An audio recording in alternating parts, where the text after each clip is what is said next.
Vocês lembram do jogo Ico? Então, hoje nós vamos ver Ico, a história do game.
Olá pessoal, eu sei que muitos de vocês já jogaram o Ico ou até mesmo não ouviram falar dele.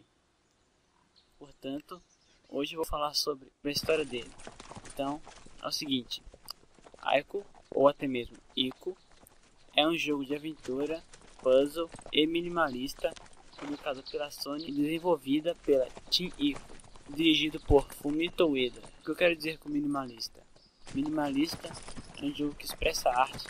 Era um conceito muito diferente dos jogos da época. Originalmente era planejado para ser lançado para o PlayStation 1, mas devido às limitações do console, foi lançado para o PlayStation 2, que na época era uma plataforma que podia ter mais melhorias gráficas.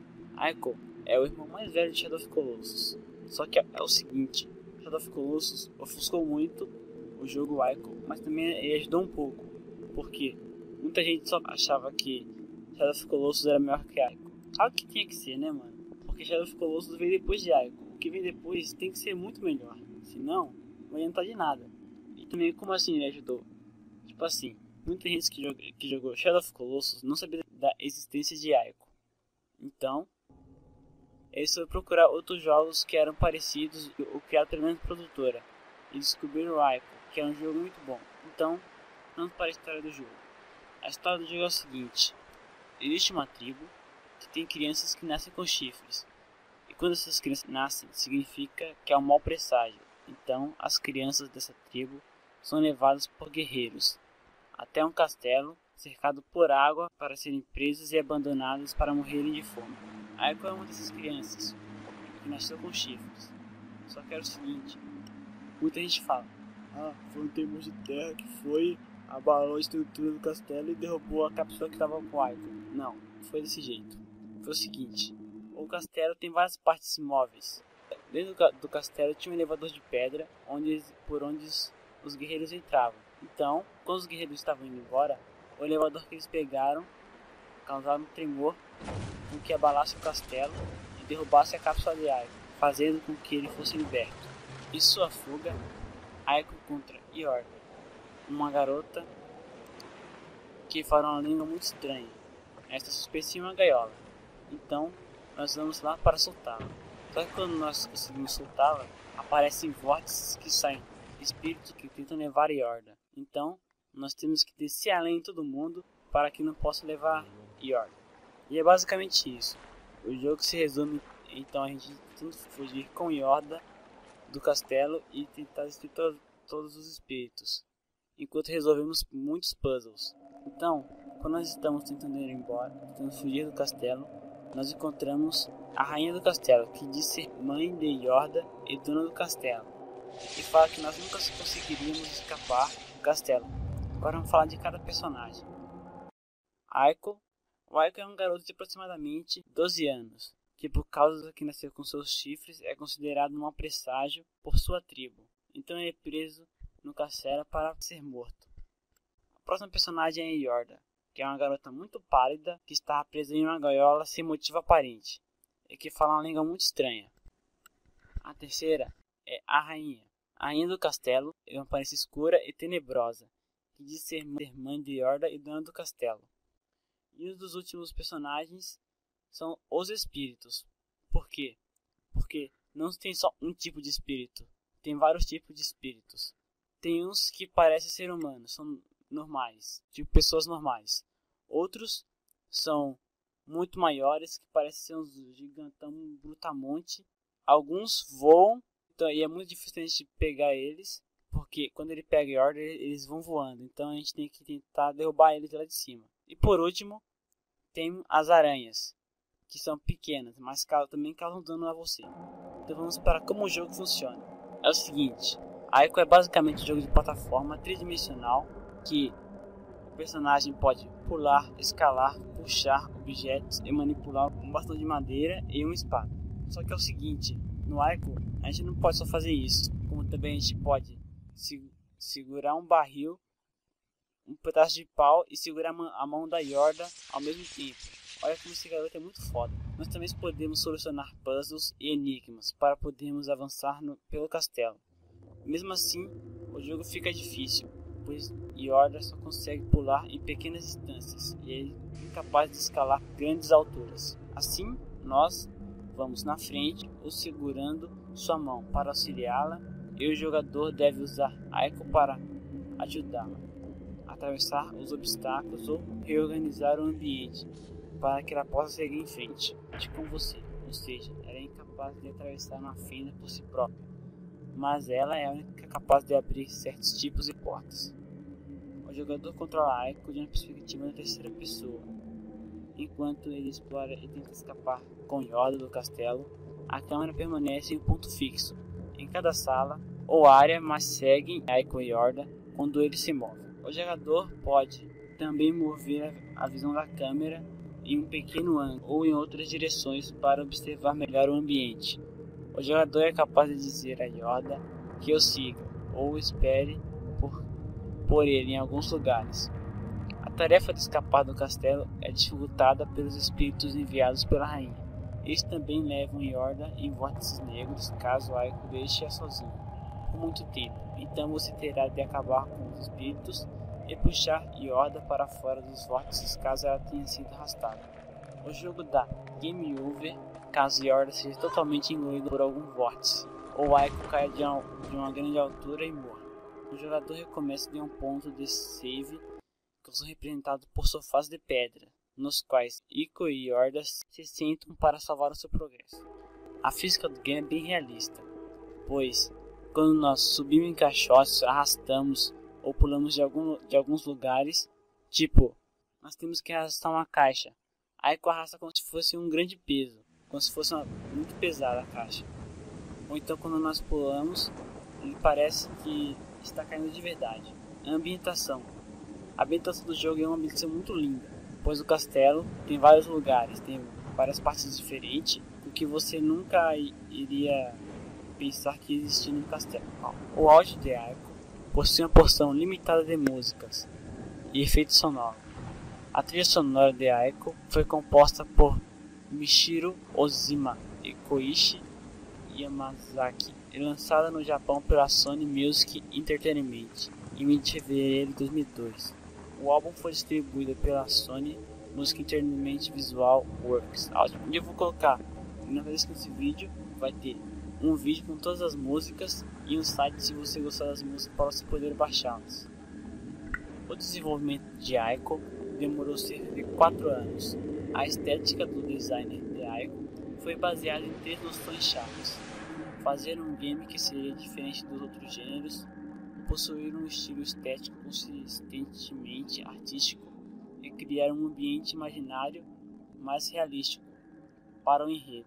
Tais objetivos foram alcançados através do uso de design e subtração. Eles removiam elementos dos jogos que inferiam os seus aspectos de realidade.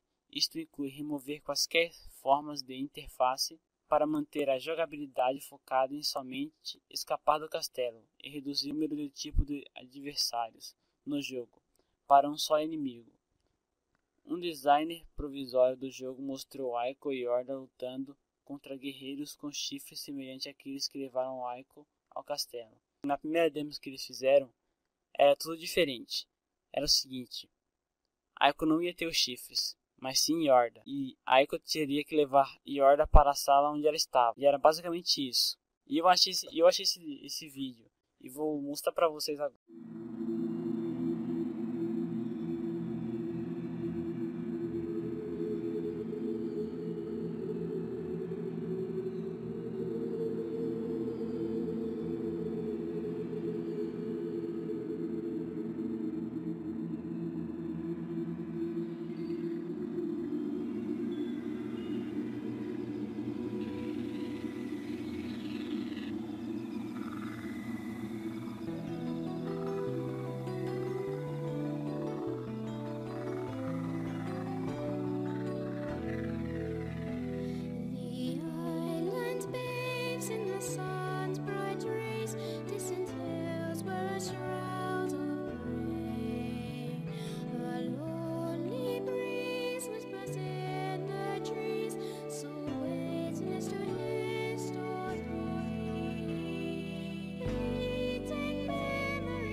Ueda acreditou que essa versão possuía muitos detalhes para o motor de gráficos que ele tinha desenvolvido, segundo o design de subtração. Trocou tais guerreiros pelas criaturas sombrias. Ueda também reuniu um número de pessoas que formaram a indústria dos jogos eletrônicos no time de produção para ajudar no desenvolvimento. Isso consistiu de 2 programadores, 4 artistas e um designer em edição, Ueda e Kaido, formando a base do que agora é chamado por Team Ico. Com o resultado, Ueda afirmou que o design de subtração pode ter tirado muito do jogo, assim o levando a um mesmo patamar mais tarde alcançado por Shadow of the Colossus. Após 2 anos de desenvolvimento, o time se deparou com as limitações do hardware do PlayStation 2 e enfrentou uma escolha crítica: ou terminar o projeto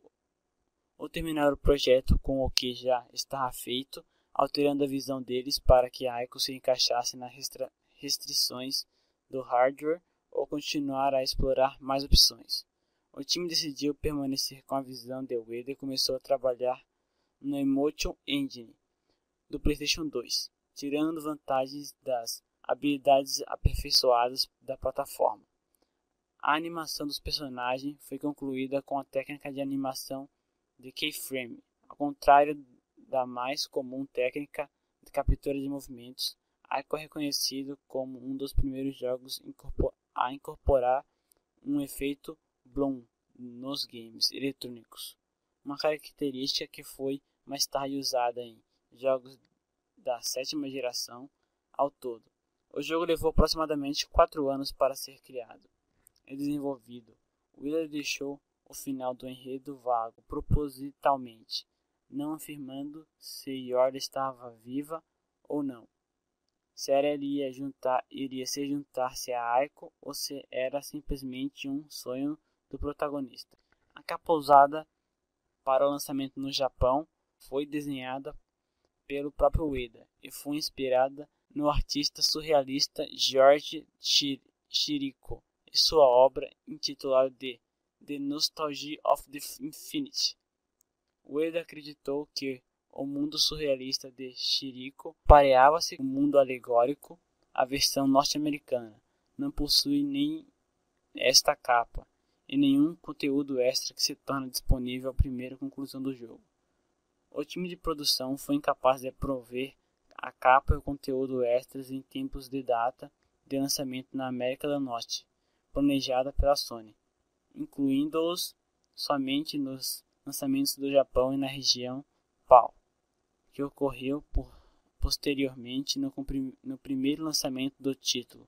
Uma edição limitada do jogo fez-se disponível nas regiões americanas, que incluíam uma caixa de papelão contendo artworks do jogo, 4 cartas de artes. Mais tarde, em 2006, o jogo foi relançado com a edição normal em todas as regiões, menos na França, após o lançamento de Shadow of the Colossus em 2005, para que alguns jogadores completassem a lacuna em sua coleção. Então, eu vou passar algumas imagens que eu consegui achar do livro para vocês verem.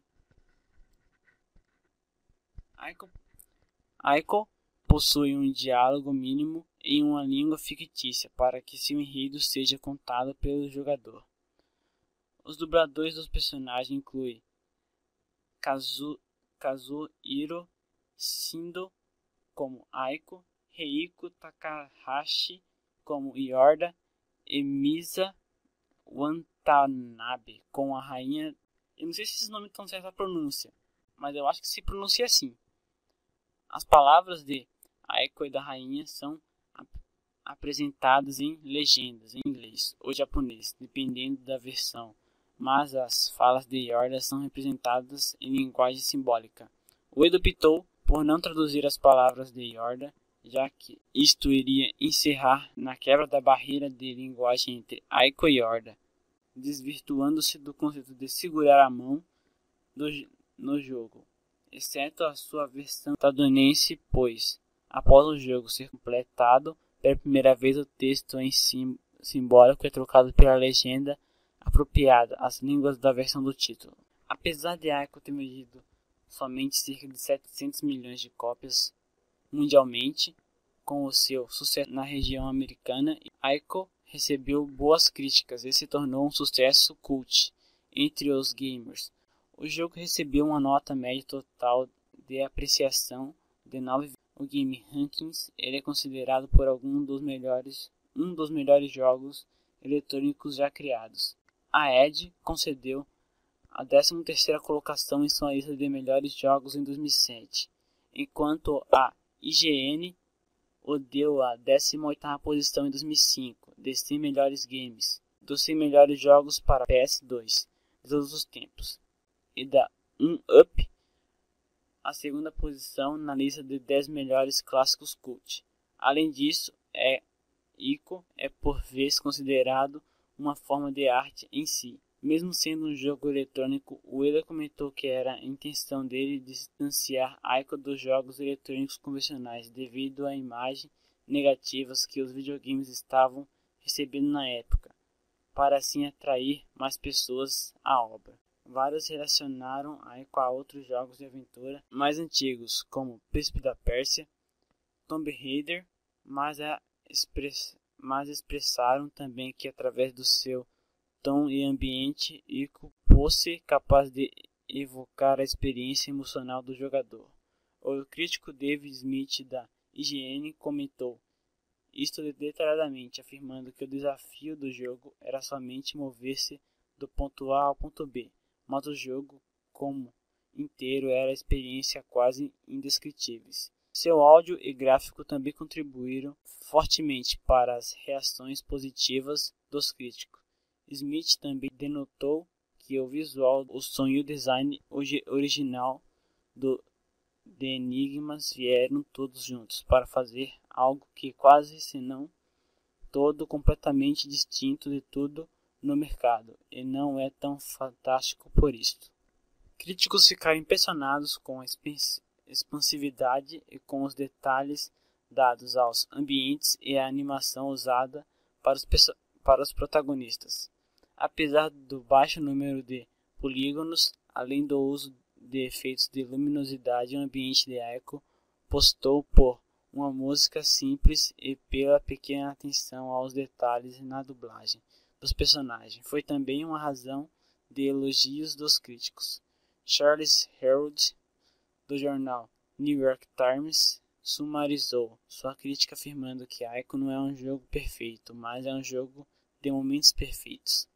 O jogo é notado por seu simples sistema de combate que viria desapontar aqueles almejando a fina profundidade mecânica. Como dito por Miguel Lopes da GameSpot, o seu design de Enigmas foi elogiado por criar uma experiência recompensável para os jogadores que se esforçam pelos desafios sozinhos. Christian Reid, na Eurogame, por exemplo, afirmou que você procede voluntariamente em silêncio, a ilusão é perfeita. O jogo nunca lhe diz o que fazer, apesar de falar o que fazer. Ico também foi considerado um jogo curto. Possui de 7 a 10 horas de duração, com nenhuma rejogabilidade por fora dos desafios autoimpostos. Ico sendo considerado um dos jogos do ano por várias publicações, apesar de outros best-sellers de 2001 como Halo, Metal Gear Solid 2 e GTA 3. O jogo recebeu prêmios de excelência em design de níveis, excelência em artes visuais e jogo destaque em inovação. Então é isso, pessoal. Essa foi a história do game Ico. Então, se você gostou do vídeo, deixe seu like aí e comente o que você achou do vídeo. E se inscreve no canal para não perder os próximos vídeos, beleza? E valeu, meus queridos. Tchau.